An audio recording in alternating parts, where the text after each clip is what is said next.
Enough is enough. I'm about to go scorched earth. Yeah.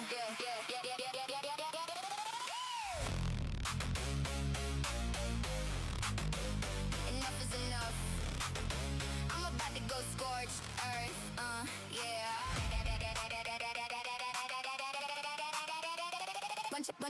Bunch of plebs clearly could be unrepaired. Brains deep fried, slop completely unaware. Acting high and mighty, flashing trinkets, needing a reality check. So I'm gonna bring it, start 9-0. But your wife has a boyfriend. Got your marching orders following the new trend. Devs are having sex, gotta stop them. Drunk. There will be no real non-controlled currency in the world.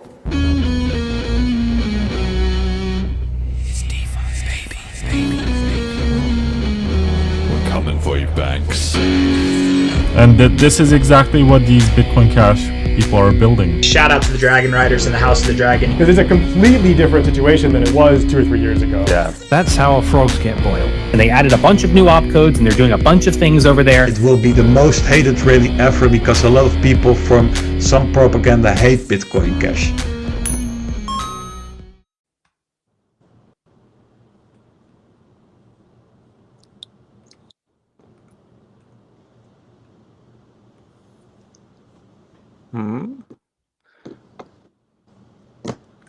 Oh, hold on a second.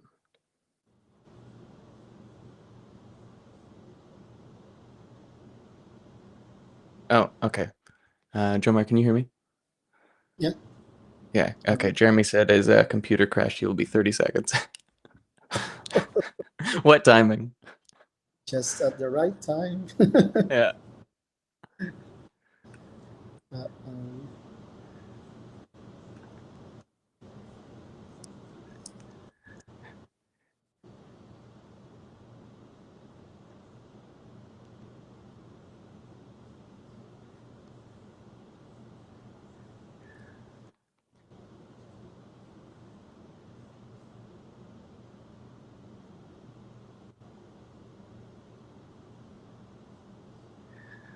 All right.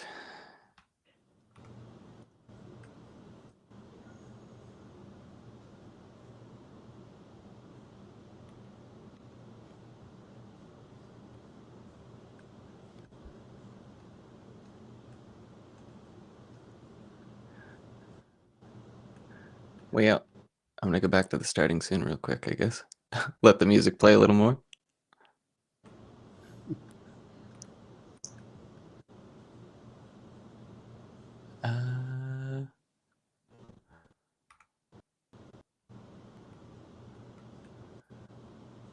Oh, here we go. Add to stream. Welcome back, good sir. Let me just get this in my headphones. All right. Okay, we're not live, are we? We are live. We are live. Okay. All right. Well, let's just crack on with it then. Tech problems or no. Okay. 3, 2, 1. Hello and welcome back to the Bitcoin Cash podcast, following Bitcoin Cash on its rise to global reserve currency. This is episode number 185, Cash 3.0 conference featuring Joemar Taganna. Today is Sunday, the 5th of July, 2026. I'm your host, Jeremy. Jet is doing the producing. Our guest today is the Paytaka CEO. Quick check-in on the markets. We have the BCH price recovering slightly, but we're still completely wrecked, basically, at US dollars $237.47, which is up slightly. 1 BTC sat buys 264.3 BCH sats, also up slightly. 1 ETH 742 megasats, up slightly. Selene 30-day users 622, and the Tokenaut TVL is 17,606 BCH. Joemar has been on the show, probably twice before, maybe at least once, maybe twice. But welcome back, the Paytaka CEO leading the adoption efforts in the Philippines. How you doing, man? What you been up to recently? Hello, everyone. Yeah, thank you, Jeremy, for having me again. The third time, fourth time, maybe. Yeah, same. We are building in BCH every day. That's we enjoy doing that, both on the engaging with the merchant side and also in the development of Paytaka, the wallet, and then all the payments and commerce infrastructure around it. So yeah, it's been a lot. There's been a lot of developments on those fronts, and I'm happy to talk about these things in this podcast now. And can you give us an idea? I know you sometimes put up those pictures of like all the people working at Paytaka. It's actually a pretty extensive operation you have going here. So for listeners who don't know, can you just give some background on how big is Paytaka, how long it's been running, and what are the current sort of products and things that you're operating? Okay, so yeah, we are right now around 20 people. So that's full time working on the development as well as on the marketing. We started back in 2018 with just the founders, so three people initially, and most of us are based in Tacloban, but we have expanded. So Tacloban is like the city, the capital of a region in eastern central part of the Philippines. So one of the islands, one of the 7,000 islands in the Philippines. So we started in Tacloban. We expanded to a neighboring city, Ormoc City. Like after we onboarded around 70 merchants in Tacloban, the team expanded to Ormoc, and we also engaged with some like marketing associates in order to constantly engage with the merchants, both the existing ones and the potential ones.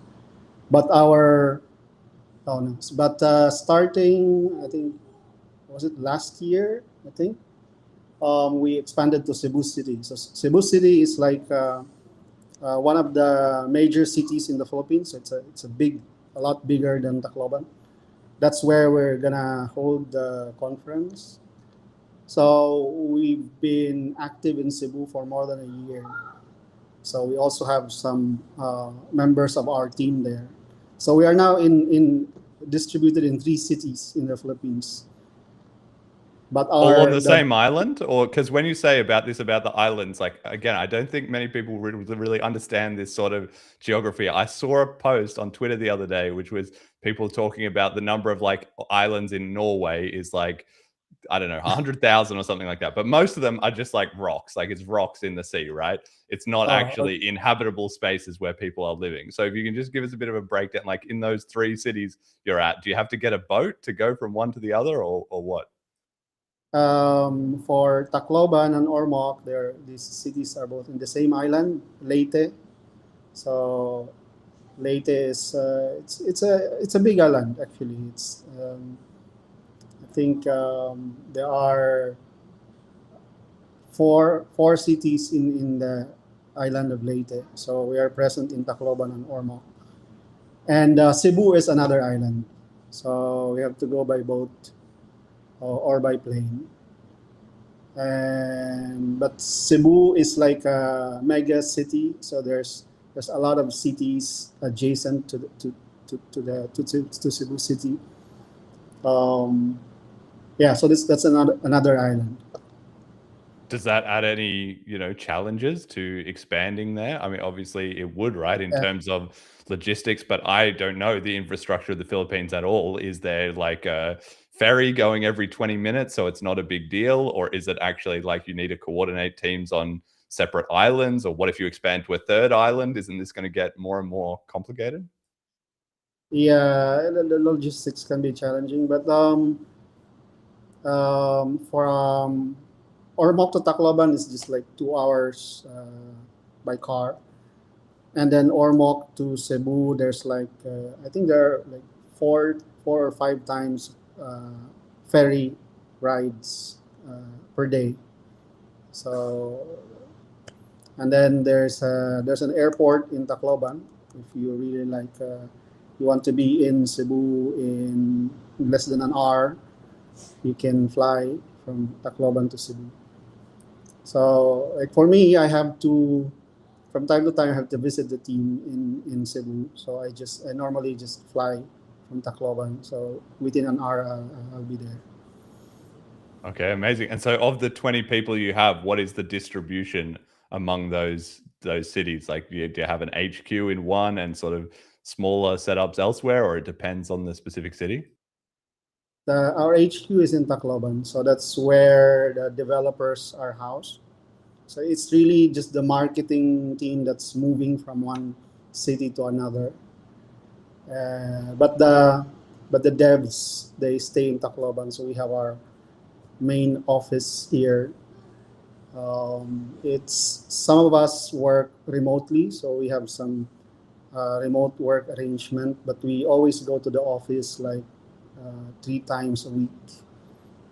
So yeah, that's mostly the product development is happening in Tacloban. Right. Okay. And with the products, just for people who don't know, I mean, I'm somewhat familiar with it. I'm sure some of our regular listeners are, but for the BCH community is always growing. For people tuning in the first time, this is the first they've heard about Paytaka. Can you give us a brief breakdown of what are the actual products and services? So we have the wallet. That's the main thing. We also developed the POS app, so the point of sale app, where the merchants can use to receive payments. And in the wallet, we have created a marketplace, so like an online marketplace where the merchants we have onboarded can sell their products, and we have actually connected it to a logistics system where our users, the customers, can order through the app and then have this order delivered. So it's like Uber Eats style, DoorDash style of service. And we also maintain some vending machines, cash-in machines in Tacloban and in Ormoc. So one per city for now.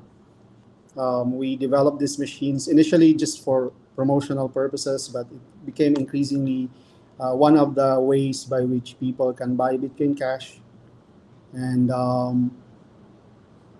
it's also a vending machine, so they can buy snacks in the vending machine. And we have also the P2P ramp. So of course, if we want to encourage people to use Bitcoin Cash for payments, there must be a way to buy Bitcoin Cash. So aside from buying them from the machine, because we only have limited machines. So one of the ways by which people acquire Bitcoin Cash is to buy through our P2P ramp, we call it. It's also available in the app. And we maintain other infrastructure, like we have what we call payment hub for generating invoices in BCH for online payments. We have Cash Token Studio, so we created a web application for people to create tokens, because for us that is something that we do from time to time. So we automated this, and then we just decided, why not create a full-blown UI for this, and so that we have a tool not only for us but also for the community to easily create tokens. And yeah, we maintain a bunch of other things, an indexer for BCMR. We have an Explorer also recently, so we launched an Explorer. Yeah. I mean, it's pretty impressive, honestly, the amount of different stuff you guys do. And I have to give you huge props on all of that, but especially on Cash Token Studio. I have used Cash Token Studio myself on several occasions, and it's great. And it gets better as well. It's improving over time. You guys are not just like put it out there and then left it, every time I go back to it, I can see it's a little bit slicker. You guys, I might have even submitted some feedback that I think you guys fixed. And like, it really is amazing that you just offer, the Cash Token Studio, like you said, the indexer, the wallet, and all that stuff, like basically for free. So how does all of this get funded if you're doing so much great work just for free? Yeah. So the idea is to keep building revenue streams for Paytaka. And the first thing, the first service where we really generate revenue is the marketplace. So we have a markup on the products that are listed, that are sold, but that's not significant at this point. We do generate revenue, but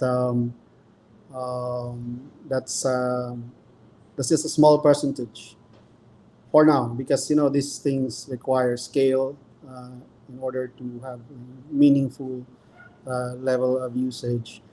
And we have a partnership, I think early this year. We had a partnership with a company here in the Philippines that provides e-loans. So you can buy mobile reload in Paytaka for Philippine telcos, and also game pins you can buy. So that one we also have like a convenience fee on top. We also get a rebate from the company if we reach a certain volume. So this, and also the P2P ramp, we charge a fee. We integrated Cauldron Dex into the wallet. We also charge a little bit. So there are little things like revenue streams that are, as of the moment, giving us a few dollars a day in BCH, of course, because this is all in BCH. And the hope is that as we continue to keep expanding the merchant base, the user base, we grow into, right now we are like, we're approaching 50,000 users. If we can keep growing that, and then increase like our daily active users, monthly active users, and more importantly, increase the number of users that are using our revenue generating services, then this is going to be, we expect also an exponential increase in revenue as the number of users also increase.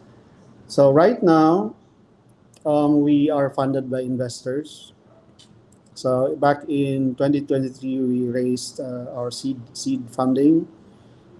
And this year we launched our token, so the Lift token. And there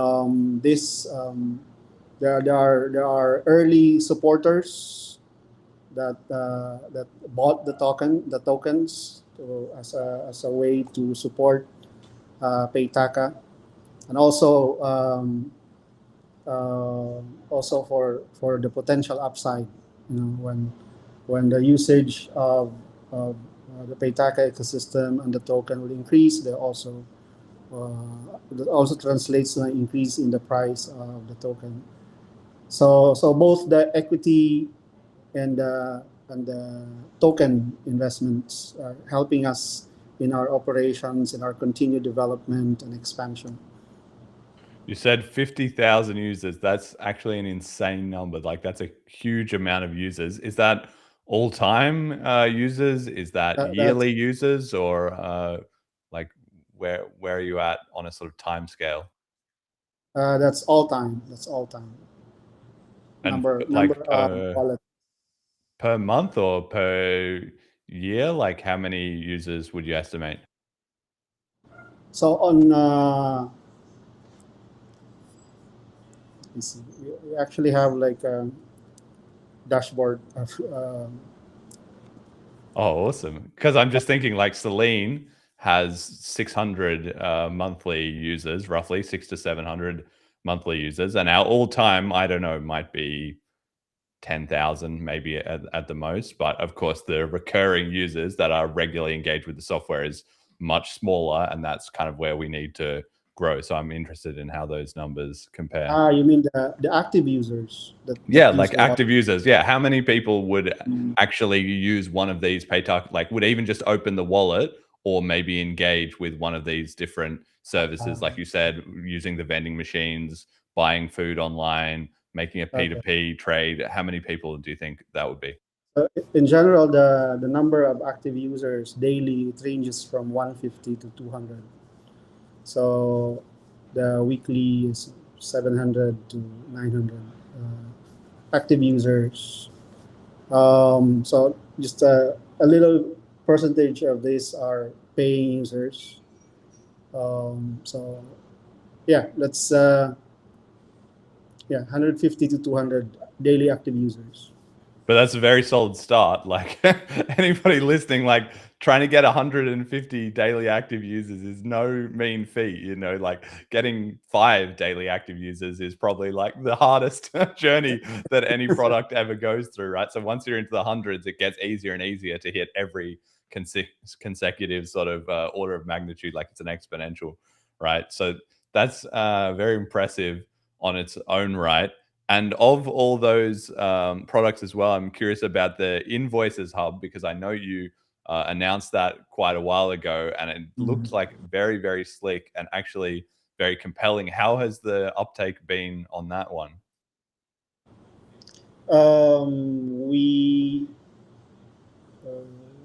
We haven't been promoting it, like actively engaging with potential users, but it's working. We needed to do some improvements on the back end, a better support for so we developed a plugin for it in WordPress. So yeah, unfortunately, our developer for this was discontinued working on it. So that's kind of shelved. We have some updates on the payment hub to improve on the flow and the backend. And once that is out, then we will also promote this along with the other things. One of the things that we have added to the payment hub is subscriptions. So we are using. So we want it to be as simple as paying an invoice. So when you pay subscription, for example, you subscribe to the Bitcoin Cash podcast. So just a page where the user will scan the QR, and then it will that QR represents a smart contract that you have to fund, and then the merchant can regularly charge or deduct from that contract. So we are bundling this together with the invoice. We think they logically belong together. So we want to make the experience uniform. So yeah, it's a long way to say that we are improving it. we had to shelve it for a while, but we've been improving on it.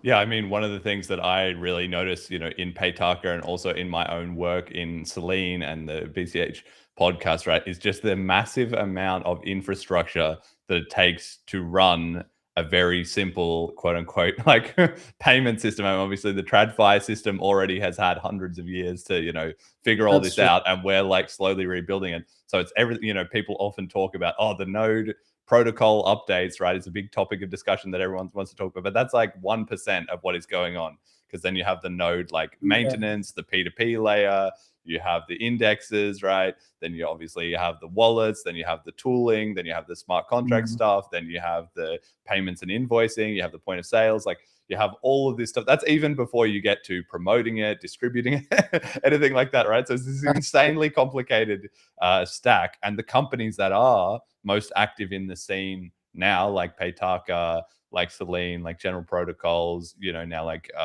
Parion USD, like the Rift and Labs guys, like the amount of work that is going into all of this underpinning stuff is perhaps even as much as we get people like you on this show to discuss and talk about it, is maybe not visible so much to the general BCH user base, and certainly not to the world outside of BCH. So I'm wondering if you could just speak to a little bit of that. Yeah, I think you described it well. And when we started engaging with the merchants, we realized that wait, we're missing this particular piece, so we need to create the POS for receiving the payments. But then it's better if we link the POS to the wallet so that it's easier for onboarding. And then so things we discover a lot of things that are missing exactly. So you realize that there's a lot of things to build before we can actually make the experience of users as smooth or comparable to what traditional finance has. Yeah, we are playing catch up here, like hundreds of years. They have a head start for hundreds of years. So, but what I like about the BCH community in general is we do different work, but we are compounding work. So like I don't have to worry about creating a stable coin, which I was worried a lot in the beginning. Like I wanted to offer to console our merchants that it's okay, you can protect yourself from volatility. That's something that that was really bothering me in the beginning. So there's been a lot of work on that. So any edge in the beginning, we were excited about incorporating this in the wallet, and then MUSD came out, and then PUSD. So this is a kind of compatible, complementary work on different areas, and I believe that if we continue this course, we will be able to create products that are equal or comparable to what traditional finance, or even better than what they have developed. So yeah, it takes a lot of silent work in the background in order to build something that people will appreciate in the end. And I'm just wondering, if you can speak specifically as well, just to give the listeners an idea, because I think, some of them who are involved, they know how it goes, right? But somebody who's tuning into this for the first time, or they've just found BCH in the last few months, or maybe they've just started their own product in it, they don't really have a good sense of how much is going on in the background. So you, as like the CEO, like how regularly and often are you talking behind the scenes to other people in BCH who are working on these stuff that you say, like the stable coins, like the Cauldron swaps, like the GP guys, anything like that? I'm always in the lookout. So if there are things there that I think will help us, I reach out, I communicate with them. We try to work something out, how we can build something on top of it to make it more accessible to our users. So, or sometimes other people reach out to me with their projects and how we can work together in order to introduce it to our users.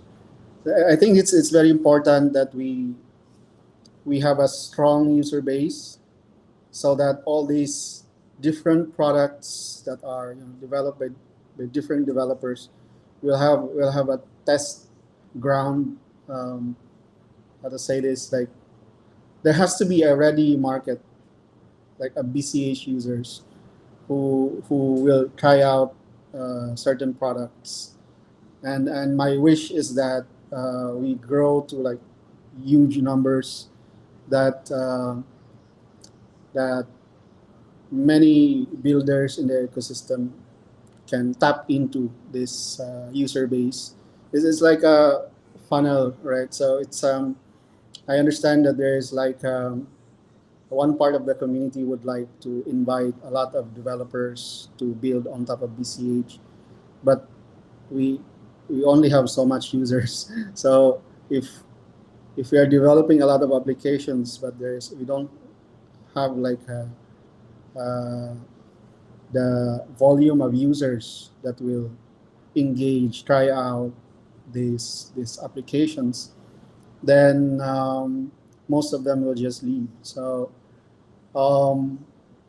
part of the things that we do in Paytaka is we are engaging with students and universities. So especially last year, we were quite happy with the outcome of cash script workshops, where like 14, I think 13 or 14 schools in Tacloban and also in Cebu participated. In fact, they are part of the hackathon, which is Yes, one of we'll the come to that. we are organizing also along with the conference. I'm quite happy with the relationships we built with the schools, because now they are more receptive. Like when we talk to them about that we have a conference, we have a hackathon, we have their support. So I think it's important that we keep building this user base, maintain the relationships, so that all the things that the developers are building will get to the users as early as possible. Yeah, amazing. So let's get on to the conference then, of which the hackathon is a part. So you are hosting for the first time ever this BCH conference Cash 3.0 in the Philippines. It's from July the 31st to August the 2nd in Cebu City. Of course, tickets are on sale. You can go to www.cash3, the number 3, cash3conf.com to buy a ticket, which is very, very affordable. It's only around 40 USD for a ticket. Of course, if you're a local, like, how could you miss this? And if you're not, maybe the bigger part is the international flights and going to visit the Philippines. You've got several elements to it. Of course, you're going to run a bazaar of local merchants so that people can interact with the merchant network that you've already been growing locally, and also a hackathon, like you mentioned. So explain to me from the start, why did you get inspired to run this conference? And then how did you come to, for instance, these specific dates, the specific location, and so forth? Yeah, it's been my dream to organize Bitcoin Cash conference. It's just a question of when is the right time to do that. We attempted to organize, I think, a year ago, no, 2 years ago, and we thought we will hold that in Tacloban, but Tacloban is not ready for it. So it's the international airport is still being built until now, so it's not ready. So when we expanded to Cebu, right when we start, I already had like the vision to at some point organize this conference in Cebu, because Cebu is already like established. It's a bigger city. They have an international airport, and we can onboard even more merchants than what we have here in Tacloban. And then the cooperation with schools in Cebu was really I was surprised by the support they gave us, and that made me decide that this is the right time to do the first Cash 3.0 conference. And yeah, it's part of it is scary because it's our first time, but yeah, I think this is the right time. We just have to go with it and learn along the way. we'll have the second iteration much better probably than this one, but we have to proceed. And Yes. we chose the date because we all know it's the birthday of Bitcoin Cash, August 1. The Independence Day, exactly. It's pretty cool to have that celebration lining up with it. Yeah. I think that's really good, and it means because in previous years, on that date, sometimes we've done an online stream, or sometimes there's just been people posting on Twitter or whatever. But now there'll be like an actual event that people can either attend or they can be tuning into online. So you told me before the stream you're going to be running a live stream so that people can watch online if they can't make it. The presentation and I think also the bazaar, part of the bazaar, and the hackathon, it will be live streamed, especially the talks. So it will be live streamed. Where's that going to be on the Paytaka social media? It'll be visible. Yeah, we have it in YouTube as well, in X, yeah, Facebook. Okay. Many of our Philippine users are in Facebook. Yes, and you are like obviously appealing both to locals and to international visitors. So I wonder if you can give me a breakdown, because you have such a strong local community and you mentioned the schools that you're going to be working with and so forth. So I guess that will be, in fact, I believe even the bulk of who you're expecting to attend. And then, of course, international guests to supplement that. So can you just speak a little bit to how you're addressing those two user bases? So the conference, we are targeting 200 participants, and hopefully we can get the international attendees, like 40 or 50 international attendees. The rest will be mostly students. There will also be from government agencies, because we also have like ongoing partnerships with different government agencies who are looking into blockchain and AI and startups. We are active in that space here. So, but maybe like more than half of the attendees will be students. So the most of the presentations actually is like we're presenting the stuff that we are working on in Paytaka.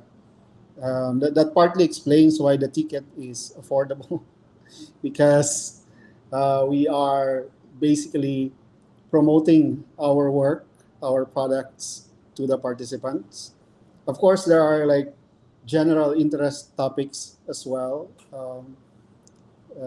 in those talks. So we still charge the ticket, but it's not. If you compare that to other conferences here or other places, that's more affordable. Especially the student rate. That's so cheap. Yeah, it's very affordable even to students. And for the venue, so it's hosted at Robinson's Galleria Cebu, and the hotel venue is the Summit Hotel Cebu. I had a quick look on Google, and it's in like a giant like shopping center as far as I can see. It looks actually very fancy. Can you explain a little bit about the venue and the hotel? Robinson's Galleria is like one of the big malls in Cebu. So we will have the whole activity area of the mall for the bazaar. So, but it's not just a bazaar. There's a lot of games. So we built some really nice games. The ones that you usually see in like carnivals or like also in conferences. So there's like the bazaar is like there's the stalls for the merchants. There's a food area, and then there are the games, and then there's the sponsors area. So we have We have sponsors who are going to be displaying their products there. So we got Toyota Cebu to become a co-presenter, a sponsor of the event. So they're gonna unveil one of their electric cars, like one of the latest models of Toyota electric car, also in that activity area. It's a big area. So that's the bazaar. The conference venue is in a hotel, but the hotel is actually attached to the mall. So it's just a few steps from the bazaar area, a few steps, and then I think you go up one or two floors. That's the conference hall. So that's gonna be where the talks are for the August 1 and 2 conference. So, and this is happening all at the same time. So the bazaar starts a day earlier, so July 31st. It runs for 3 days, and the conference starts on August 1, which will happen in the conference venue. At the same time, the hackathon, which will also happen in the conference area, the conference hall, also starts on the 1st of August, but the winners will be announced on the second day. So it's like there are like 3 events happening in parallel. It's gonna be a big one. Well, yeah, I mean, it really sounds like I'm thinking like Bliss this year was 71 people, right? And that is past the point that you can talk to everyone. Like even in 3 days, you just cannot, you just don't get enough time to have a proper conversation or even just a passing like hello. Like there was people leaving at the end and I was like, oh, hey, I didn't get a chance to, to speak to you, right? So that's the 71 people. If you triple the size of that, then there's definitely going to be easily enough people. And like you say, if this is in sort of a big mall area where it's maybe even a lot open to the public, are you expecting that people then who are just walking around, who are nearby, will be starting to get involved and like then they will also be getting onboarded to BCH? What's going on here? Tell me more about this. Yeah, that's the idea for the bazaar. It's open to the public. So there's a lot of foot traffic there because the mall is like it's one of the big malls in Cebu. So there's a lot of foot traffic. I believe there's like a terminal around the area. So there's a lot of people, especially in the main activity area. So the idea is really to attract people to the bazaar, and then get to experience how it is to pay with Bitcoin Cash. So we're gonna be inviting them to download the wallet and engage in the games, and then buy some stuff in the merchants that exhibit in the bazaar. And so it's 3 days. So we expect really like a lot of people who will get to participate there. Yeah. Wow, the that's super idea. cool. And from your, if you said before about the users, but how many merchants do you have total in your local network, and how many are active, and then how many are going to be part of the bazaar? The bazaar has, I believe, 20 stalls for the participating merchants. So some of this we already onboarded before the conference, before this month, but many of these are actually new. So they found out about the conference. We get the word out to our network, to our friends, to the business community here there in Cebu. So there were like new merchants who were interested. So we also onboard them. But we have like limited slots, 20 stalls for the merchants. But in total, I think in Tacloban alone, we have like 60 plus merchants and almost same number in Ormoc that accept Bitcoin Cash, and in so 120, and then so about 200 merchants now in combined in Tacloban, Ormoc, and Cebu. Damn.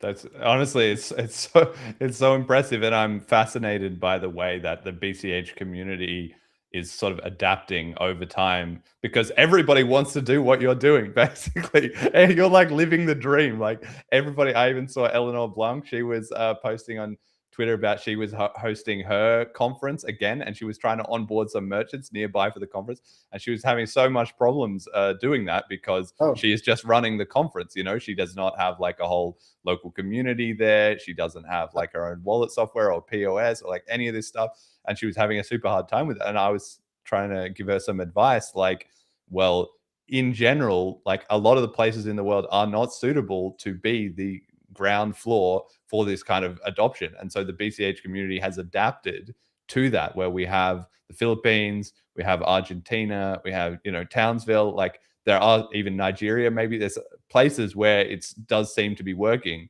but people who are not directly in those areas have kind of figured out, okay, we need to build like online stuff or find ways to amplify the network effect of those local areas, because you like if you spread your resources too thin, it's just not going to work. And most people are not in jurisdictions where there's going to be a local team that can afford to constantly maintain all the infrastructure and support of so many merchants. I'm wondering, like, how did you manage that? What was the secret sauce?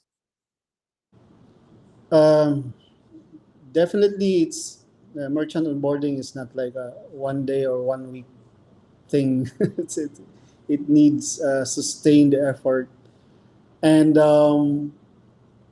the tools are one thing. Like you should be ready to onboard them to the wallet, and then if there's a merchant who wants to accept, you should be ready to onboard them to use the POS, or like the experience of onboarding must be seamless. Like you already have that figured out.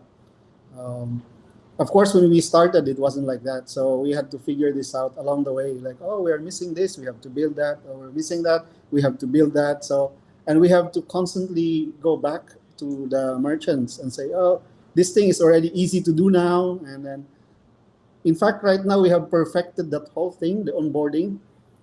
That like right there when we visit the merchant, within 10 minutes he's onboarded. Like amazing. My team has like they have already went through a lot of iterations about how to get the merchant hooked, and then immediately onboard them, because it works to our advantage that we don't have a lot of paperwork, unlike these e-wallets, the TradFi e-wallets. They have the merchants have to sign a lot, like this thick of legal documents to onboard them, to accept credit card, to accept QR payments. We don't have that, so it's an advantage. We just ask them to download the wallet, and then are you interested to become a merchant? Or you just download the POS. The POS will scan the QR that's shown in the wallet. So we have the flow for that already. Like the merchant generates a QR, you download the POS. The POS will scan the QR, and then boom, you're ready. So the POS can now accept payments, and that's it. Within 5 minutes, they say, and the merchants will say, "Oh, that's it. Yeah, that's it. welcome to our merchant network." So we have. It wasn't easy. Like as I have said, we had to figure out all the missing pieces on how to do this seamlessly. And I think aside the tools are one thing. The other thing is your network. So you have to start with the people you already know. That's how we started in Tacloban. So friends of of Aaron, so mostly my the CMO, my chief marketing officer. He knows a lot of people, so we leveraged on that. We started with his friends, and then once we have like a few merchants onboarded from our network, we just refer to these networks. See, our friend over there already is already onboarded. He accepts Bitcoin Cash. Really, and probably they talk behind us. They call each other. Maybe they're also friends. So are these people trustworthy? Oh yeah, this is good. And then we also onboard them. And also me, I'm active in engaging with the government. So I speak about blockchain, about AI, about startups. So I get invited to events. So and I think that helps because it gives credibility to the people who are doing this onboarding, and we are present uh, in certain events, like in schools. We pay particular attention what's happening in the schools. Wherever we can insert Paytaka and Bitcoin Cash, we will try to do it. So normally it's like in their foundation days. So there's like bazaar as well being organized inside the campuses. Normally we are there, especially in Tacloban. So it's been like a routine. So visibility, your network, visibility, and then the tools have to be there. Yeah, which are all huge, huge barriers to get over, which is why, people try this kind of thing and then struggle. Like, it takes so much consistent work over so many years dedicated to one area, even just to build all the tooling, but then, to ship it somewhere else and, to customize it for your specific niches and have a local credibility and all this stuff. It's huge. Do you have problems with merchant retention? Because that's one of the things that people often struggle with, like, to keep merchants engaged, to keep their staff trained and so forth. They need to have regular customers. So you said if you have 200 merchants, but you have 600 like monthly users, let's say, like, what is the overlap there? That could be enough, of course, because they can be trading amongst themselves. One person can go to many places. But do you have merchants that kind of are excited to join up, like you made that onboarding smooth, but then a few weeks later they say, well, nobody's coming to pay with it, so what's the point? Yeah, it happens, and I think it's normal. We get merchants excited, different kinds of merchants, but we know from the beginning that there won't be people transacting these merchants. Like, let's say, manpower service, like no one's gonna be hiring people, paying them with BCH. But we, like, in general, we don't discourage merchants who are interested. If they want to get onboarded, we onboard them. We get them to experience how BCH payments work and how superior it is. But it's normal that some merchants will get onboarded today, and then after many months they don't get any, not even a single transaction. They just they just give it up, and they forget about it. They forget how to even operate the POS. And we onboard anyway because you never know. Um, that's why when we built the map, we made it a point to put the timestamp, the last transaction timestamp, which is actually like sent from the POS to the server, just to mark which merchants are active, like which ones had transaction in the last week, for example. So if people are checking the map just to see which area, which merchants they can spend on, I always refer them to most active merchants in the last few days, which you can see in the Paytaka map. We do have merchants who get like a lot of transactions. Like, mostly these are restaurants. They, like, on a per week basis, there's like a constant transaction, and I think that's what it is. I mean, you cannot really assure the merchants that they will have constant transactions. Not all of them, at least. Yeah, well, I just think that's interesting. So maybe give me an example then with the hackathon and the bazaar. Like, it's of course this is like a two-sided problem. So on one hand, you need the merchants to get the customers, but on the other hand, you onboard the customers, and then they say, "Where can you spend it?" So you need the merchants, right? So it's hard to get that virtuous cycle going. But if you already have a strong merchant network there, then it sounds like the bazaar and the conference are helping to then make sure you have enough people, and especially if you're targeting schools. And then with the hackathon, can you give me a bit more detail about that? How is the hackathon going to work? Like, could I be in the hackathon? Could somebody who is watching the conference online be in that hackathon? Do you have to be there in person? How's that going to work? The hackathon is happening at the same time as the conference, so I doubt if, but it's in the same location. So during breaks, you can go to the hackathon area and see the students working on their projects. Yeah, it's happening in parallel.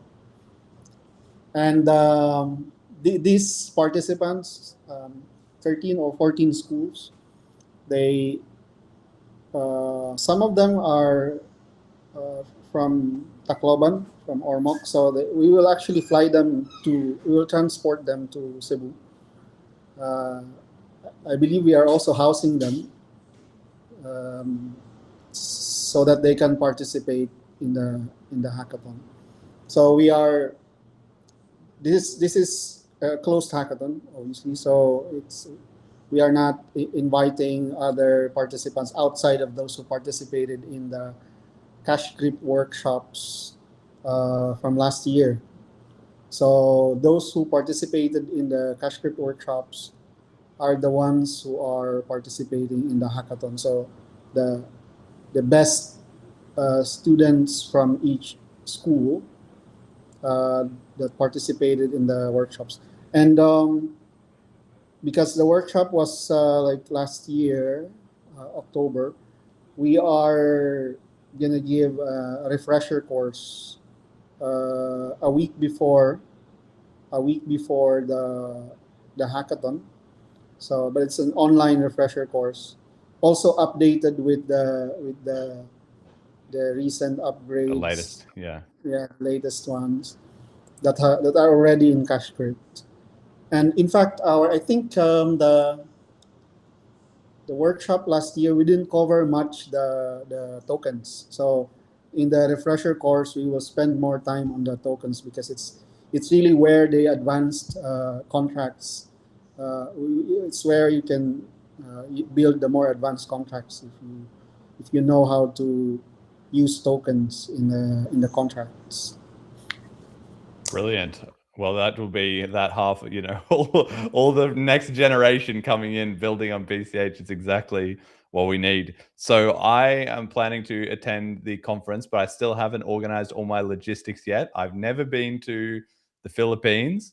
Give me a breakdown. If somebody is planning or thinking about flying in internationally to be part of Cash 3.0 conference, like what do they need to know? For instance, I'm thinking, well, maybe I'll fly to Manila, and then I can fly to Cebu, or I've heard there's also like boats maybe that I can get there if I want to do some more sightseeing, or what are the different options there? And is there anything else I need to know in terms of visas or immigration?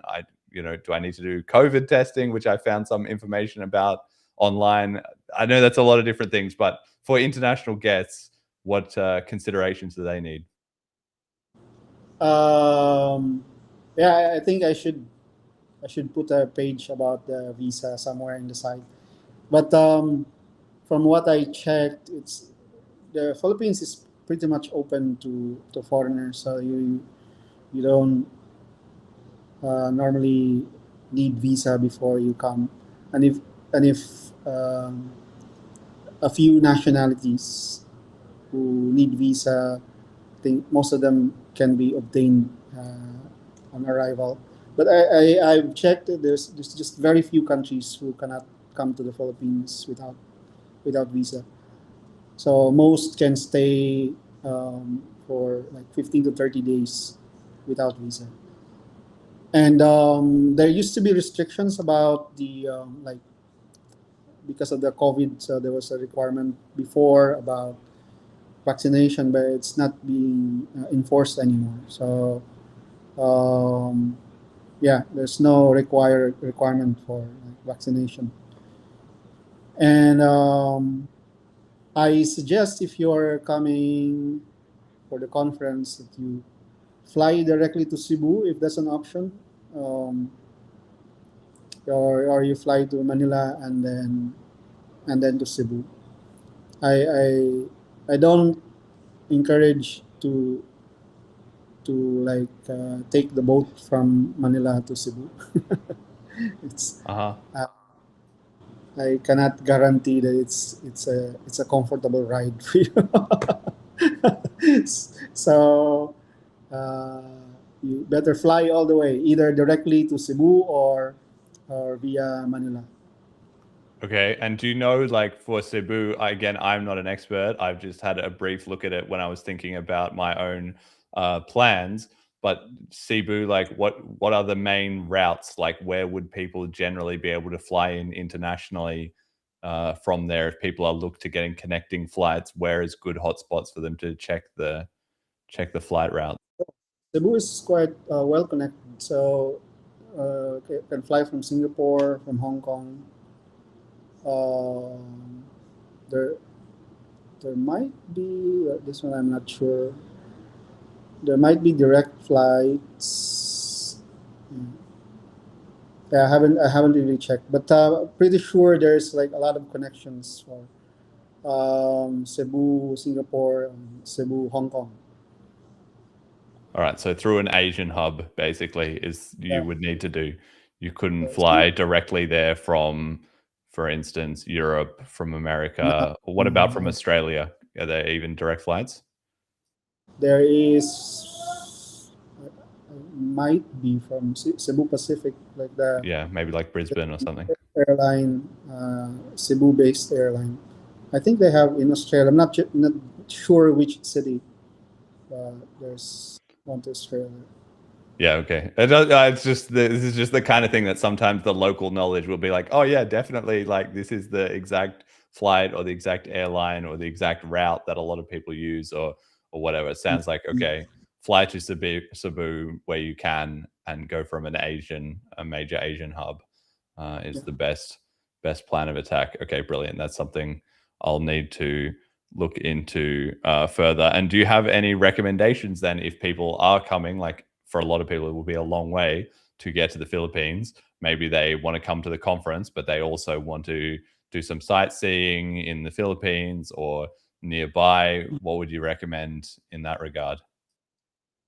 Cebu has a lot of touristic places. It depends what you want. If you are the type of person who like beaches, the sea, and coral reefs, and diving and that kind of stuff, there's a lot in Cebu.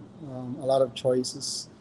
If you are a history buff, so there's also a lot of historical places in Cebu. If you want to see where Magellan landed, where he got killed. There's a battle, the Battle of Mactan. Mactan is just an island where the airport actually is. It's just next to the to Cebu City. So there's a lot of historical places. If you are a party person, there's the night. There are parties in Cebu as well. Yeah, I think there's a lot of things you can do. It depends on your preference, and we are partnering actually with a travel agency, who is already like a partner merchant from years ago. They are handling the logistics for the hackathon participants, and they'll also be offering like tours, paid tours that you can take on after the conference.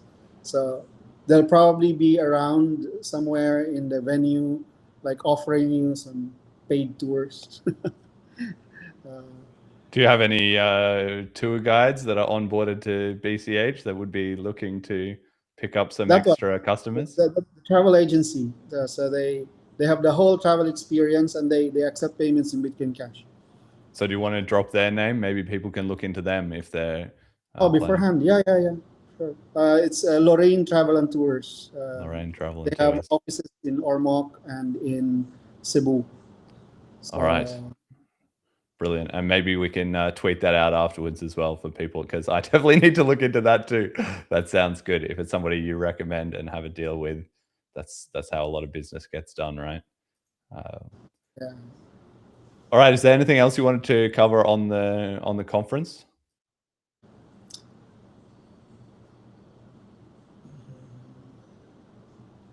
Oh, we have speakers. We have invited speakers. Noel Lavisa is coming, and Joey from BCH1, Joey Wong, is also coming to talk. And the rest of the talks, as I mentioned, are about the work and products that we built in Paytaka. So we're gonna be launching the Paytaka card in the conference. So we think that this is probably one of the biggest products we have developed, biggest in terms of potential, because these NFC cards, they are basically smart contracts. So, and it's made possible by the fact that we have a very capable virtual machine now in Bitcoin Cash, and we take advantage of that so that we can have these payment cards that people can bring even without their phones. They can tap into the POS to pay. We're gonna also upgrade our vending machine so that people can tap into the machine and then put in their pesos so they can top up the card. And we plan to roll this out in schools. So we have partnership with the schools, because these cards, it's like it's a smart NFC card, but there's no EMV. There's no chip that is visible. Right. So the schools can print the school IDs in it. Right. So their school ID will also be like a BCH kind of payment card that they could just use. Yes. Wow, that's pretty cool. So we're gonna bundle this. Like we'll probably offer it at a discount, cheaper than normal that they pay for when they have these cards printed. But then part of the deal is we onboard their university cafeteria, or maybe allow their students to pay tuition in BCH or in stablecoin. So we're gonna be thinking about how to push this into the schools. But then again, this is an instance where our existing partnerships with schools will be very useful. Wow, this sounds like it has insane potential. If you think about, you could potentially then combine that with a cash stamp, right? You could have the card and you could have it printed with on one side that people could onboard themselves to a wallet from a QR code embedded onto the card. They onboard their wallet onto their phone, see that it works, and then it's like, oh, and keep hold of this card, because then now you can also send money to it and then use it to pay at different places. That would be actually a really cool onboard and spend kind of combination, especially in somewhere like the bazaar where you already had all the merchants there and just go around and just use it. It just works. That's a very cool idea. And there's been a lot of push lately in the cities here to become a smart city. So one of the things that they explore is like payment cards.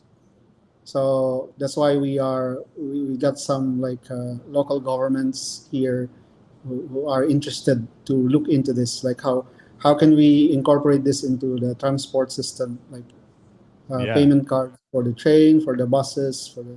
So yeah, that's why I say there's a lot of potential of this technology, and it's running on Bitcoin Cash. So we don't need Visa, we don't need Mastercard, we don't need the whatever the traditional fiat infrastructure.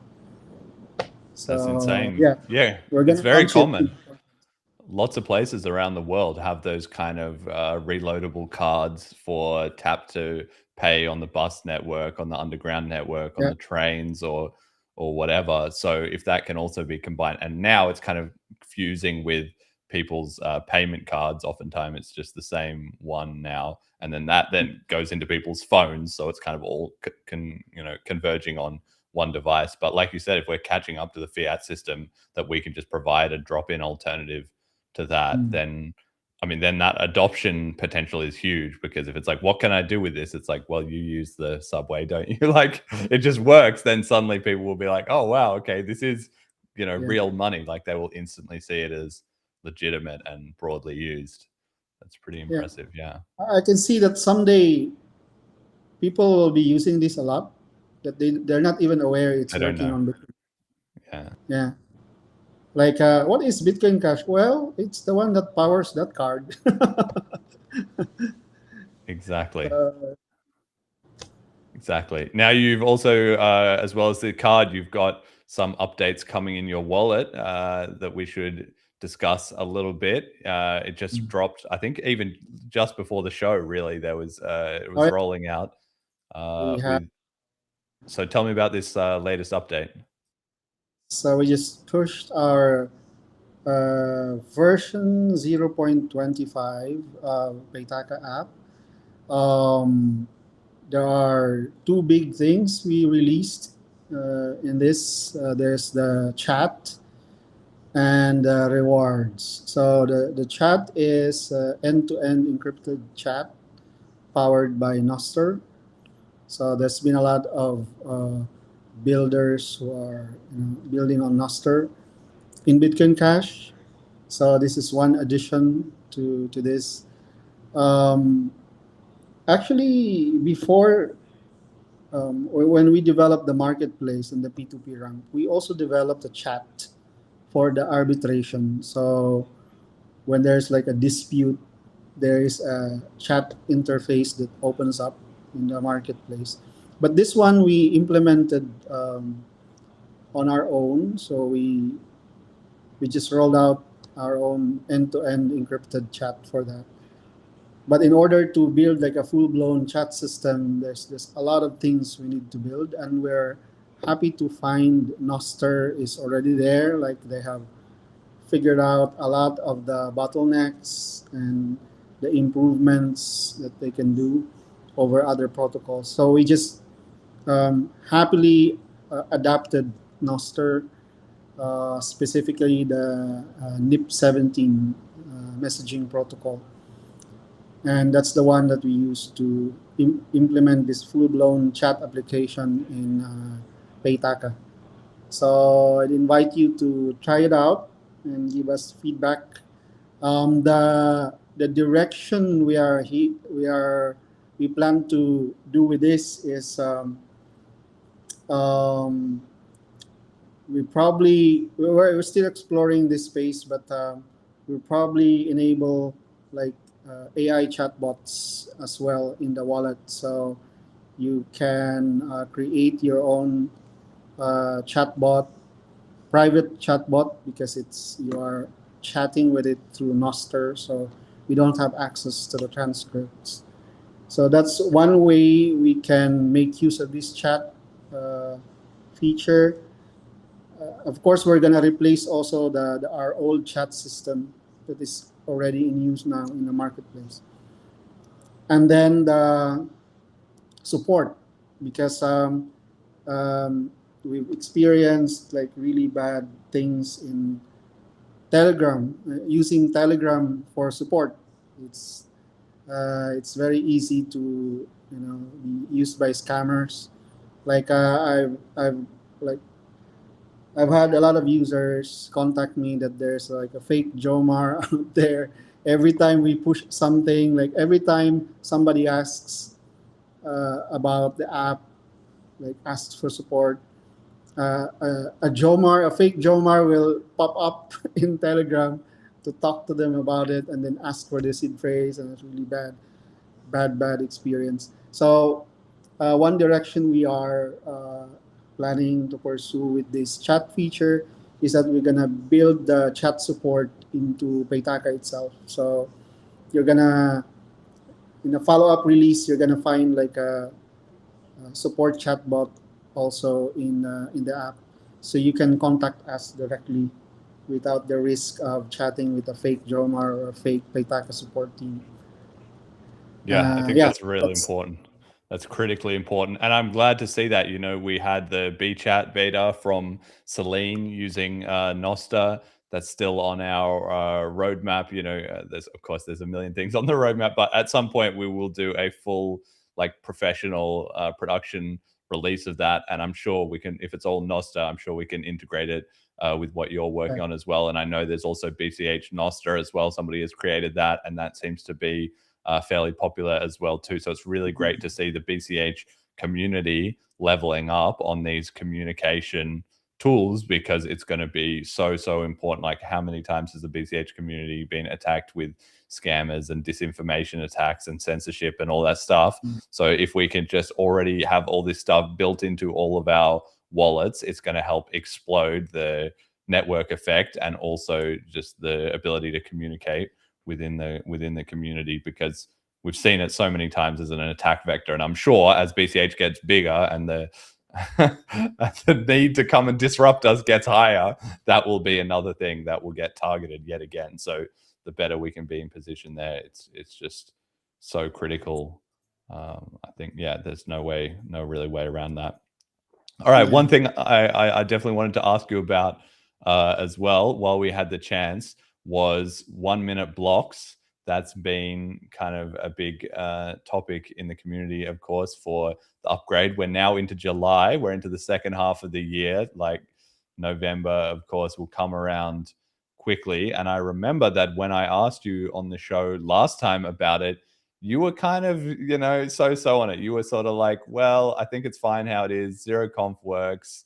I don't really see the need of it. There's been, of course, many ongoing discussion in the last many months. So I was wondering if, what your point of view is on that. Has it changed at all? Are you more or less in support of it? And where do you think the community is at with a 1 minute blocks upgrade? To be honest, I still have to like dig into the issues that were raised and how they were addressed. I have some questions myself about how things are gonna work if we have 1 minute blocks. But I still have to dive into the details. I'm not totally closed about it. At least one of the things where I see it has advantage is in DeFi. So one of the problems I have in my mind that I believe should be addressed by us or by the community is the when transactions from the contracts or by P2SH contracts become very common, that the double spend proofs does not cover. So right now it's not such a big issue. I believe most payments still happen using P2PKH addresses. So that definitely needs to be discussed. And I love that the chip process is working. So people weigh in about what they think on the 1 minute blocks proposal. At some point, I also have to dig deeper about this and decide, come up with a final decision. I see pros and cons, so I'm still not like decided about give it a go signal or not. Yes. Okay. Well, I just wanted to check in with you about that because it's an interesting system that we have running now, because all of the people such as yourself who are heavily involved in the ecosystem, like we were talking about before, on one hand, your opinion, one way or another, is going to be very high signal to other people. So people will be watching closely if you make a definitive statement one way or the other. But then also at the same time, of course, because you're so involved in everything, you're just so busy. Like, just like if it's working, it's working. We don't need to like mess around in the details, and that's kind of a hurdle of the chip process in general, right? Yeah. All right, brilliant. Well, I just had to check in with you about that and find out where you were at, and maybe people will be talking about it at Cash 3.0 as well too. Maybe there'll be a little bit of debate about that. I don't know if it'll be a main topic or not, but interesting. Okay, in some other news, what else has been going on in BCH land outside of the Philippines this month? We've had Matthew Hirkins release his new website, verifier.cash, which is a site that tracks implementations of Groth 16 on BCH. So Groth 16 is a ZK snark verifier used in Zcash, in Tornado Cash, and other similar projects. And because of the Layla upgrades this year in May, can now be implemented and run live on mainnet. So the initial best solution that I guess Mathieu made just to prove the concept was 1.8 megabytes, but the site is open for anybody to submit a better solution. And between him, Richard Brady, and Turek, shout out to those guys, the best solution has shrunk from 1.8 megabytes down to only 258,000 bytes. So that's an 86% reduction according to current standardness. And it could get down to 7,000 only, which would be even another 29x smaller theoretically at the moment. And you can go on the site, you can go on verify.cash, and you can read about what it is, the difference between that current valid and the theoretical best, which would be things like people allowing people to pay for extra VM space rather than having to pad out the extra bytes to get it, and the opcode costs. And there's several things that can be tweaked in there. But I think this is just such a huge announcement.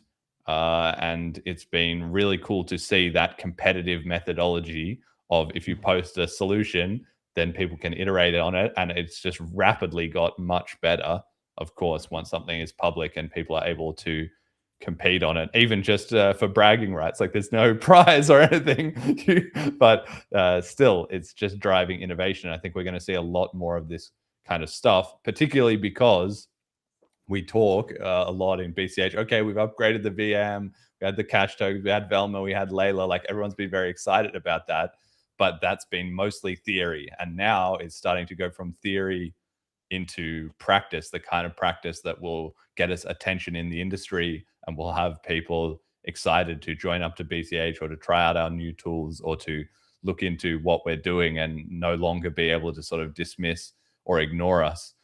So I'm quite excited about this. I'm wondering if you had any thoughts on this sort of innovation, Joemar.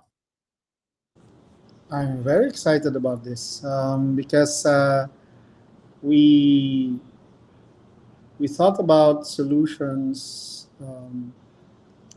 to problems we encountered when we developed the Paytaka card, because the card we are using, so it's Smart NFC card, it has an internal counter, so that every tap has a unique number, and that number is signed by a key, and it's using an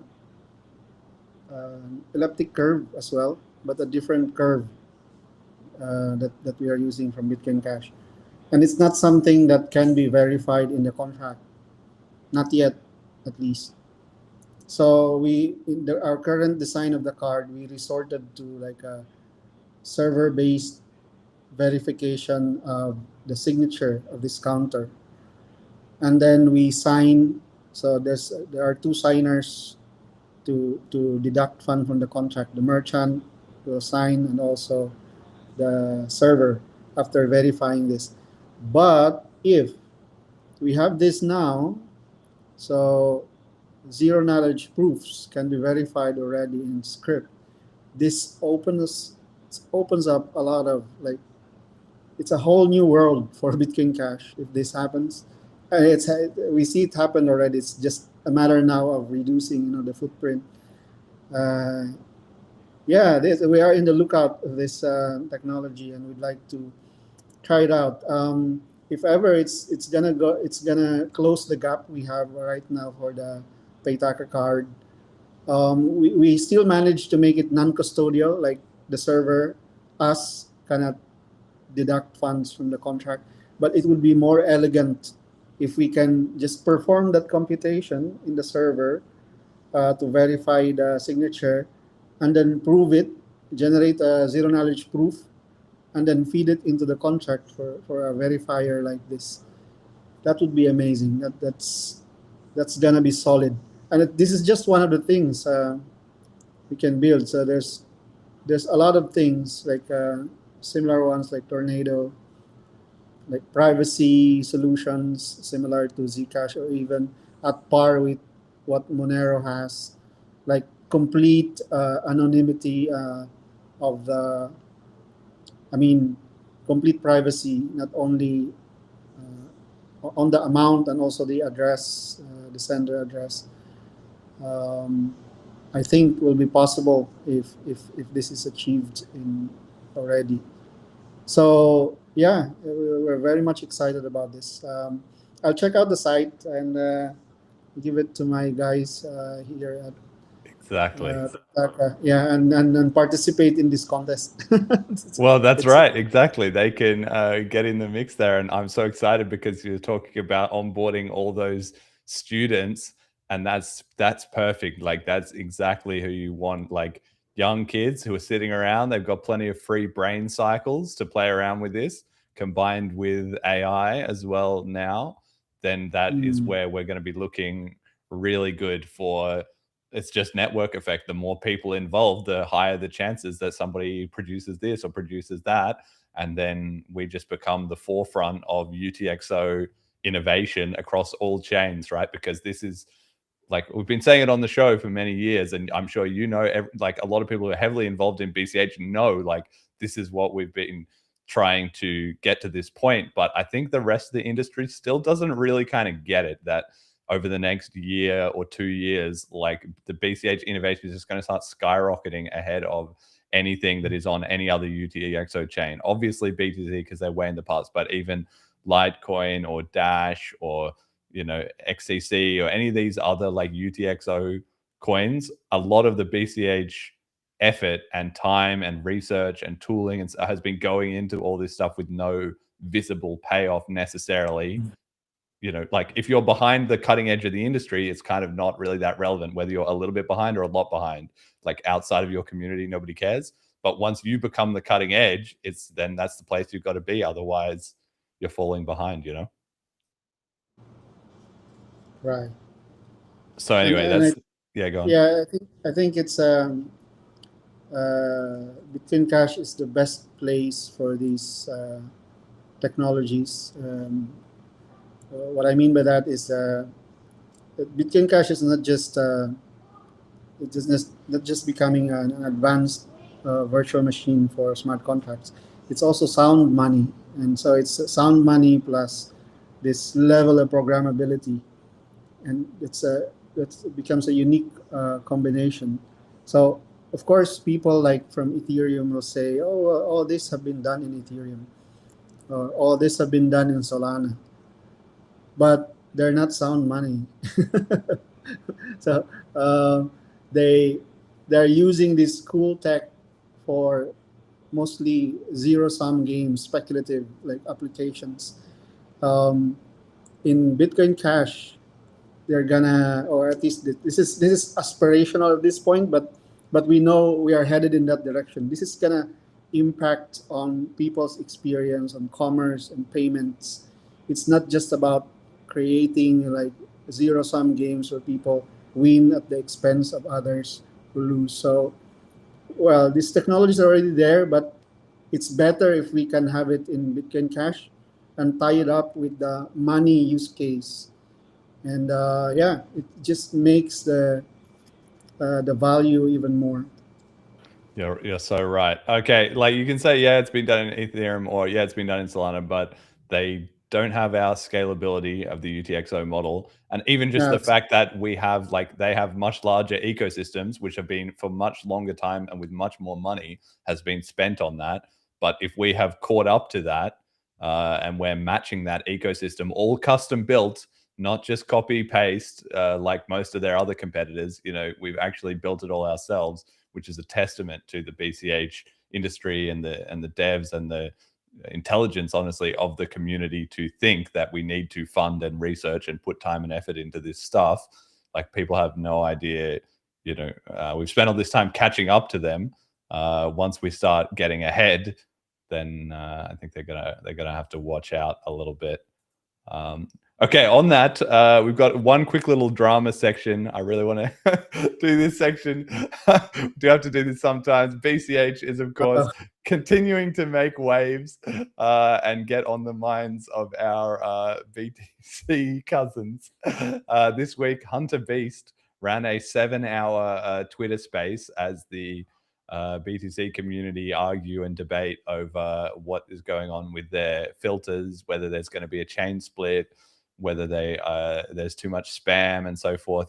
They've spent years mired in all of this, but it's starting to actually get to a boiling point. So we have a quick little clip here from this 7 hours. There was just like one little minute where BCH was mentioned that is worth us taking a bit of a listen to find out where they're at on that.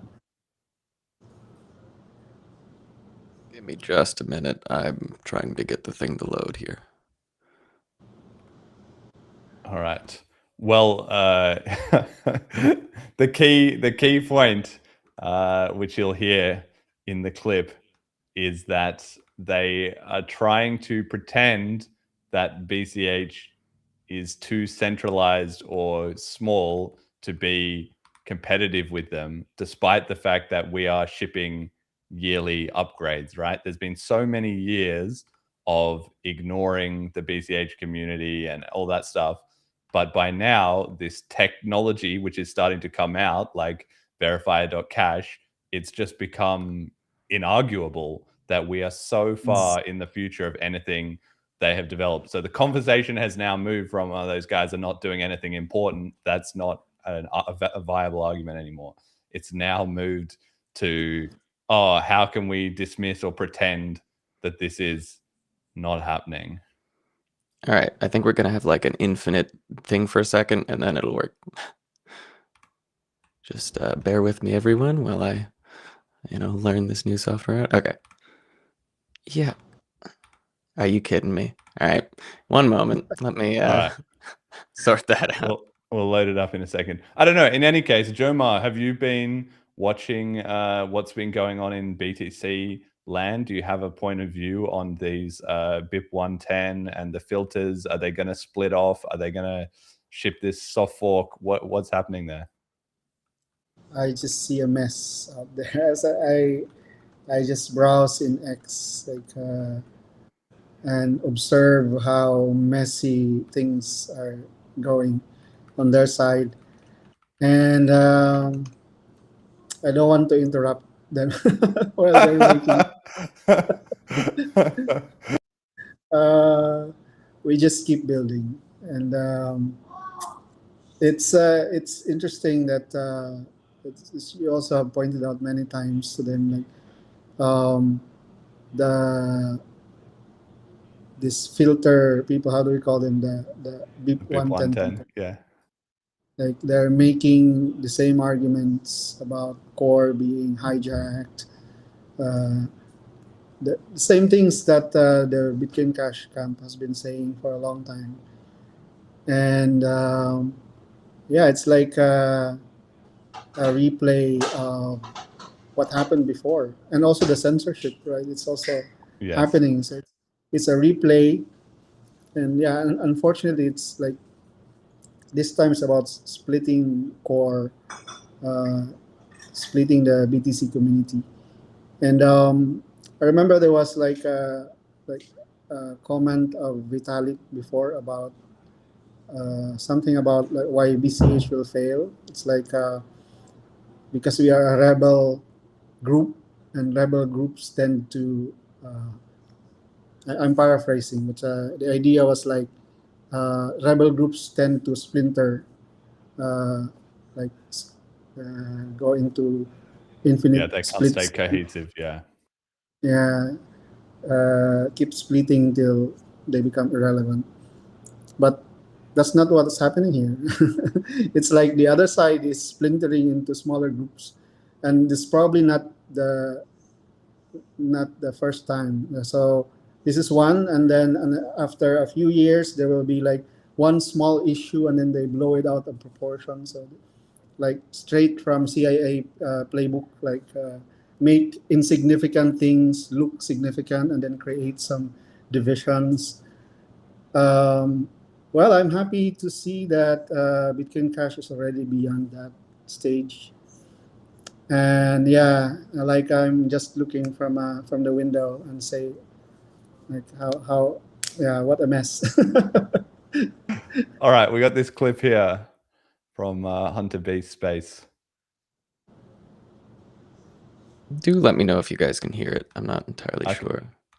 Can't hear anything yet. Okay, let me...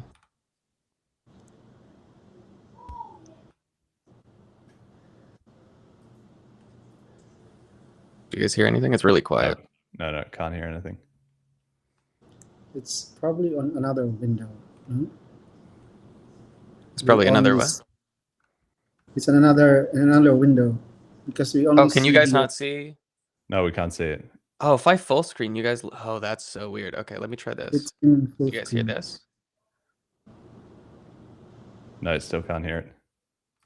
Okay, let me just download the video then, and I know that'll work. So. All right. Okay. In the meantime, we'll do hit one or two other quick little topics that I wanted to hit before we run out the show.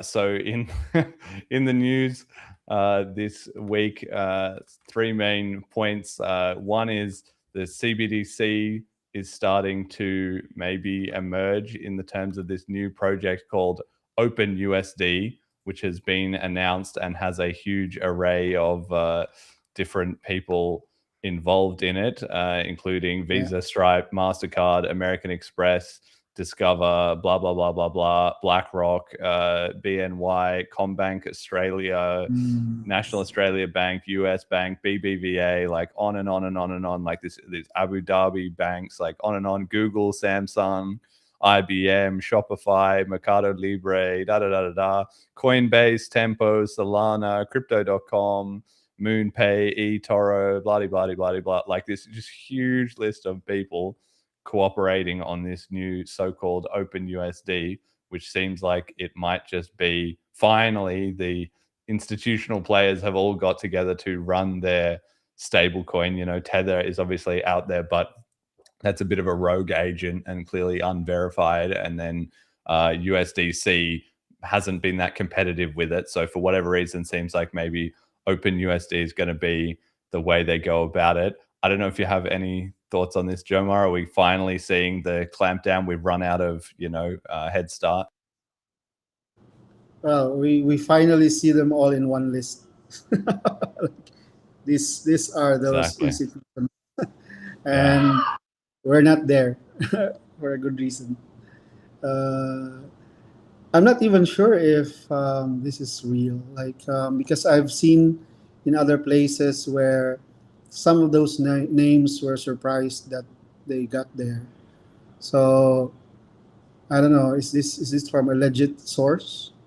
Yeah, well, I don't know. JoinOpenStandard.com, their blog post that they had announcing it. That's not the one on the slide. That's from the other article. But it's this huge list, basically, where they all say, "Oh, we're going to be live with this project later this year." So I mean, to me, it just is like we've been saying year after year after year after year, like, when is this going to happen?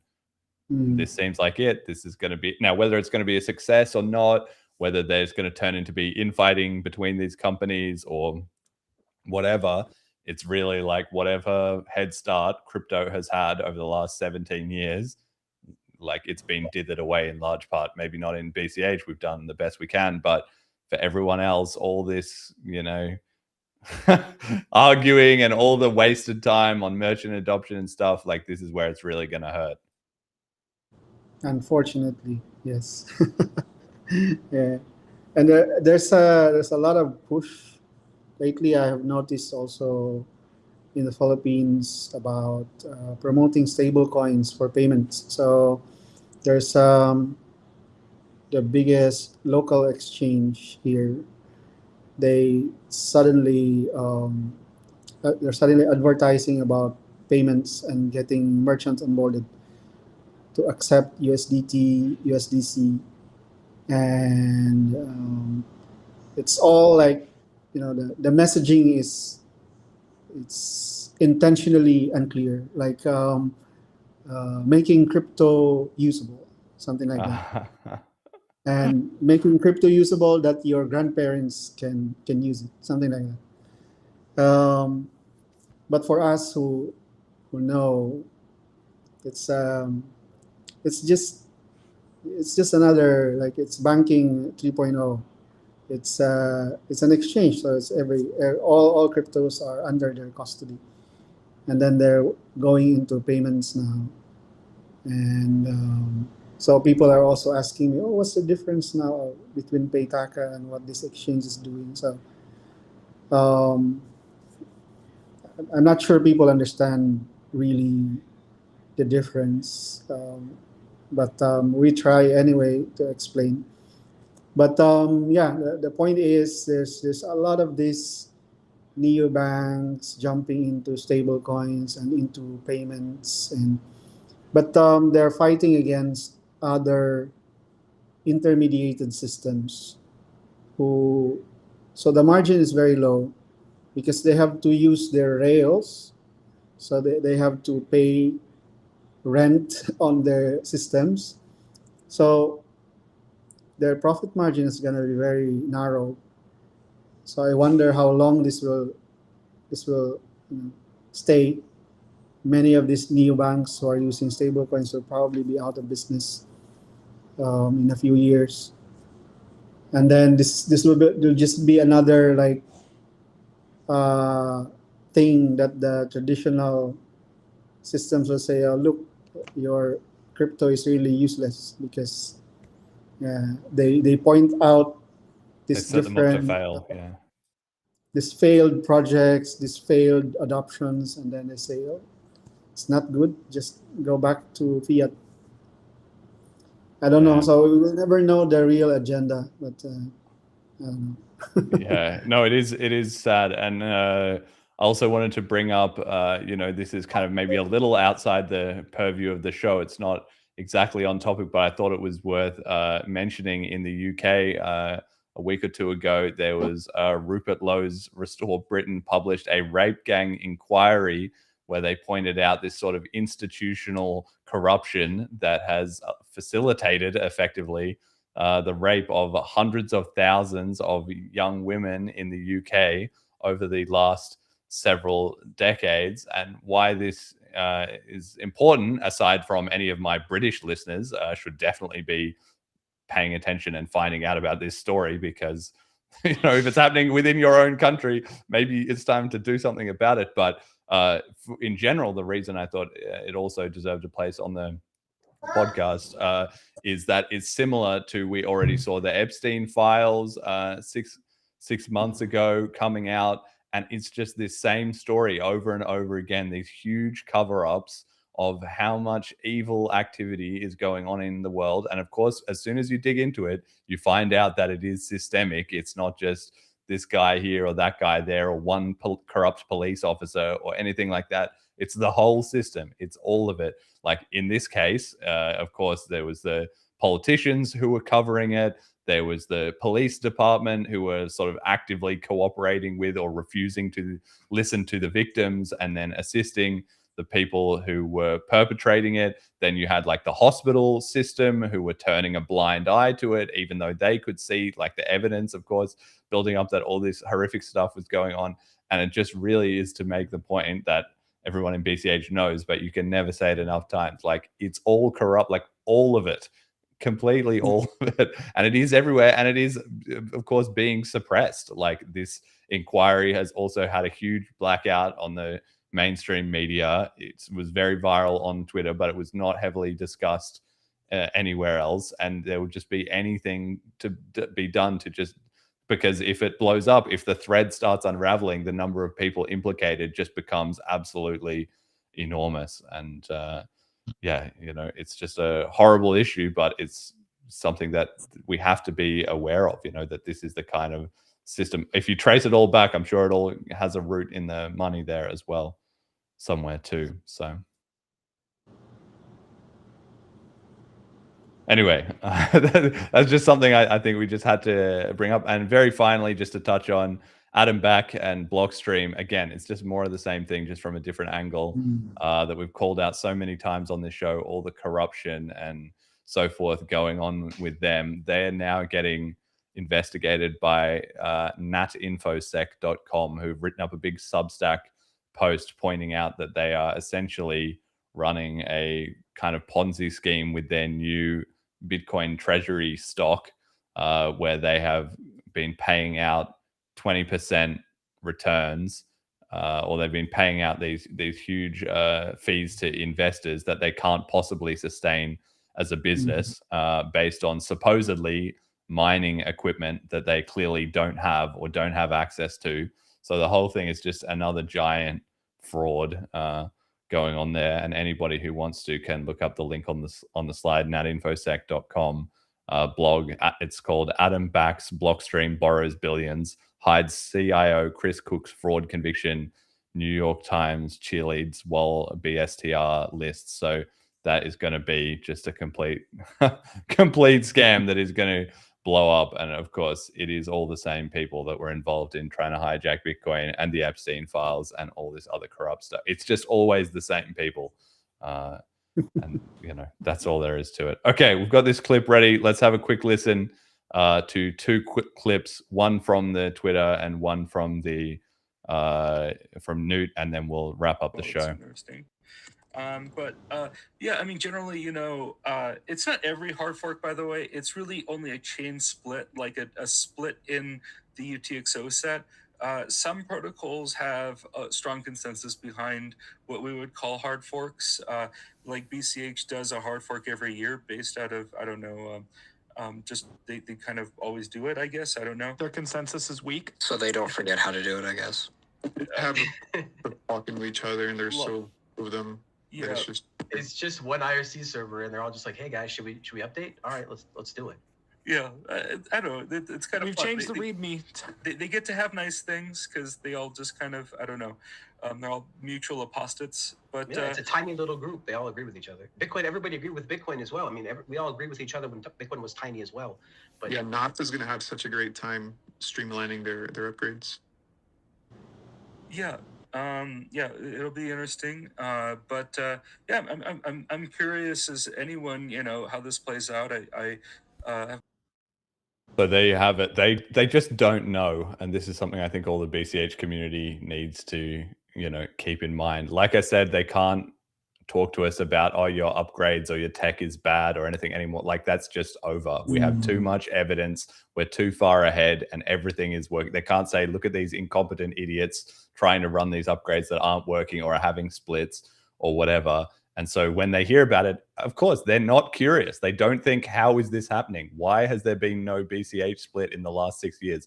Why is this coming up as a topic over and over and over again? They have no curiosity about that. They just want to say it's small, it's centralized, ignore it, which is completely fake.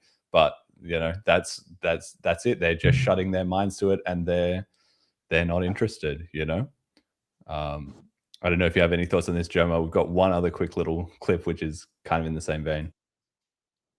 I haven't been following their like what they're saying about the upgrade cycle, but if it has moved from like they have bad tech to have to like they're a small group, so they agree on that's why they deliver on good tech every year. So yeah, as you said, it's a breath of fresh air. You know, it's a development somehow.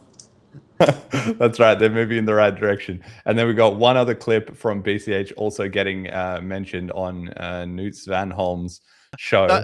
Everyone says it's rules without rulers. But just like people don't understand that winners write history, no one understands what rules without rulers mean.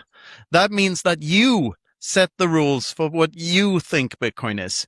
And you pay the price for believing in whatever rules you think Bitcoin is. If you think Bitcoin Cash is Bitcoin, if you thought that back in 2017, you can still think that.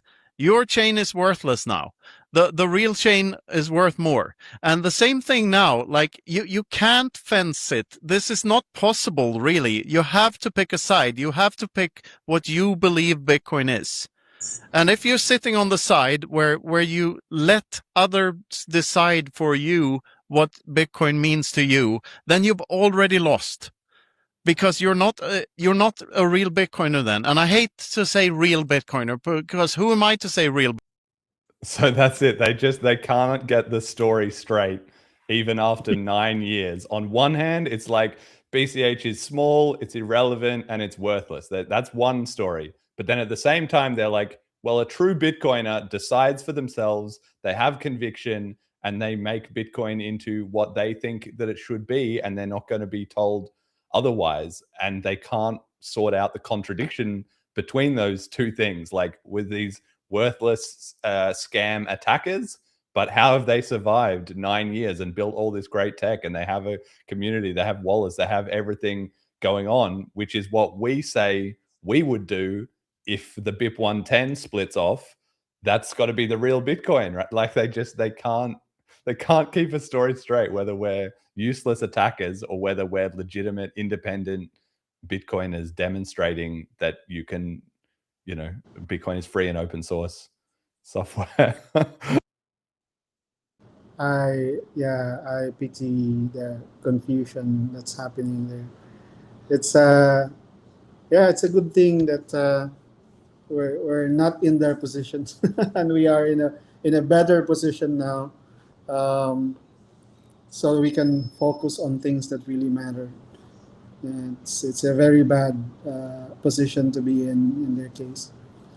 Do you have a prediction, just very quickly, for the August BIP 110, August 7th or 8th is going to be when their activation height is going to come in? There's two competing narratives at the moment. One which says their nodes will split off, they'll be worthless, and everybody will say, you guys were idiots. And the other is, we're going to activate, and all the people who ignored us will be completely wrong. So do you have a take? Are they going to launch a successful split? Are they going to take over the main chain, or are they going to be relegated to the dustbin of history? I think the hijackers will win. I think it's a pretty safe bet, but we can only find out in. Let me just quickly check. The countdown timer is at 33 days and 14 hours. So anyway, it will be an interesting event in crypto history to find out exactly how it goes, especially from the BCH perspective, because in a lot of ways I sympathize with them. This is where the BCH community was at so long ago, being like, guys, we've got to split off, we've got to do this, and everybody just not listening. And eventually you have to come to terms with reality is, even if you're saying the right thing, that there's greater forces at play, and people are not going to listen, Yeah. All right. Final slide that we always do, message to the community. Joemar, you know how it goes. The BCH community, what do they need to hear? Well, I'd like to invite everyone, everywhere,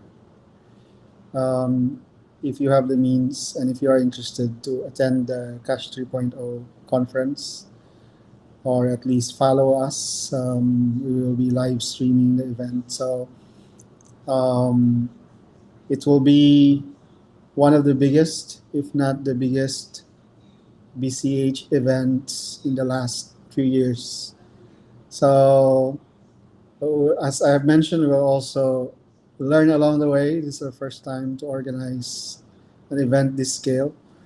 But I think this is the perfect time to consolidate the partnerships that we have been building to feature the merchant adoption, and also as will be the topics of the talks, like the all the tech and the product and the infrastructure we've been building here to support the adoption, the widespread use of Bitcoin Cash.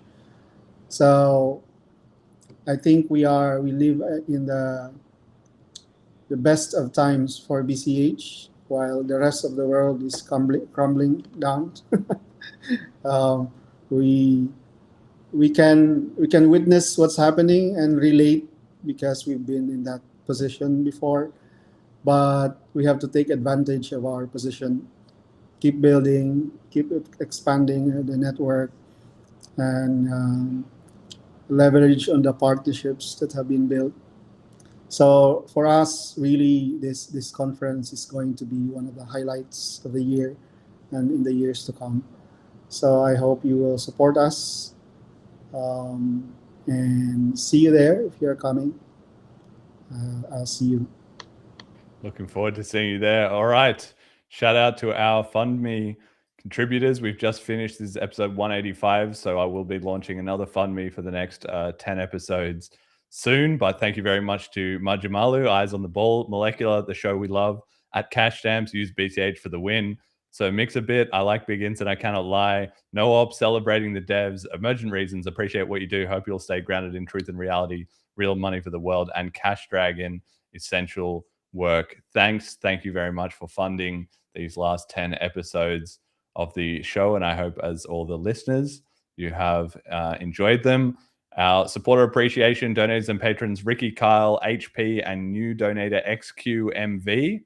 Thank you for signing up on the Patreon. And our sponsors, General Protocols. Check out bchbull.com. Of course, you can find out more about the show and everything related to it at Bitcoin Cash Podcast.com. You can go to cash3conf.com to buy your tickets to the Cash 3 conference. Any final thoughts or shout outs, Joemar? Well, that was it. I'm inviting everyone. Okay. All right. And where can people find more of Paytaka? Paytaka.com, right? Paytaka.com, and we are in X also. We are in major social media. Facebook for those who follow us from the Philippines and other places. So yeah. Brilliant. Download, okay. especially the new features we have released. We'd love to hear your feedback on how we can improve. Perfect. And Jet, any final shout outs? Not today. Not today? Okay. And my final shout out goes to Rupert Lowe and Restore Britain, because if you, anybody who's not following that story, if you dig into it, it's absolute insanity. Like, I mean, nowadays in the world, I'm just generally not, none of this stuff can really phase or surprise me, because there's just so much of it. It's so overwhelming, absolutely everywhere. You just desensitized to it. But regardless, the UK is in quite a mess, and they're in there doing the hard work on a very unpleasant topic to try and make a change and make a difference, which I feel is also very reminiscent of the BCH community. You don't necessarily get the appreciation for it at the time you're doing it. Only afterwards, only after you've won the battle, does everybody say, oh, of course, thank goodness those guys were there, providing an alternative or creating some solutions or, solving the problem. But yeah, they're definitely doing good work. And so everyone, especially my British listeners, I know there's a few of you out there, definitely take a look into that stuff. And, it's pretty serious, but it's really indicative for the whole world anyway. Okay. On that sobering note, thank you all for listening. Until next time.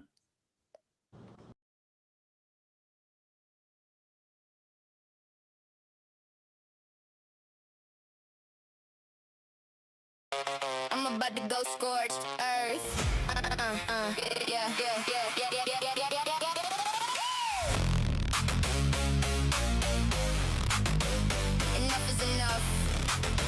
I'm about to go scorched earth.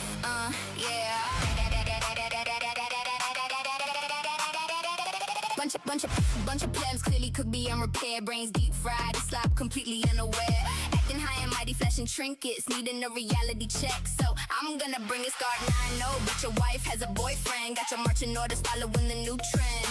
Devs are having sex, gotta stop them. Drunk on glaze, the plebs Pope got them. Bitcoin's money, but refusing to use it. Conviction in your handle, but your wallet never proves it. Mugging devs, cause the funny talker told you. Making a scene when someone with the brain scolds you. Soccer flopping to get attention, acting desperate to get an Andy Back's mentions. You ain't my competition, you're my warm-up. One verse from me got your whole crew shook up. Hey bitch, do you really wanna cry harder? I'm watching pleb cruises belly get larger. La la la la la la.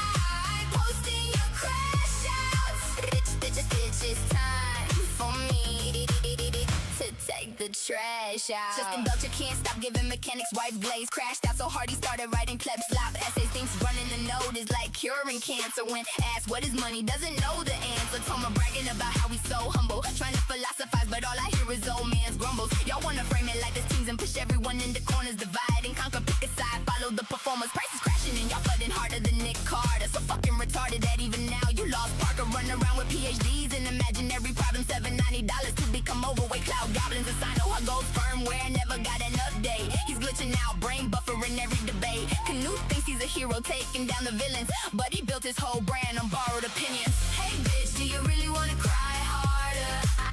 I'm watching pleb Bruce's belly get larger. La la la la la la la la. Posting your crash out. Bitch, it's time for me to take the trash out. Trying to join the revolution, but just being cannon fodder. Holla not acting tough, but it's just a cock cobbler. Issuing purity tests faster than lightning. Everyone looks guilty when you're the one indicted. Mechanic thinks he's the final boss of decentralization, claiming Luke's here to save us with Dorsey compensation. Ocean full of tears, pleb salty about the price. Any criticism gets a block, won't allow it twice. Trying to lead a movement that looks like Spirit Airlines. Hasn't been to the gym in a decade, but monitors all his replies. Sea lions barking harder than Chris Guido, while they thought Omen's vibe coding from his casita. It would be kinda sad if it wasn't so funny. They think they are making a statement by saying Bitcoin is money. Refreshing your notifications every 30 seconds, chasing engagement to become a slob legend. Hey bitch, do you really wanna cry harder? I'm watching pleb Cruce's belly get larger. Live posting your crash out. Bitch, it's time for me to take the trash out.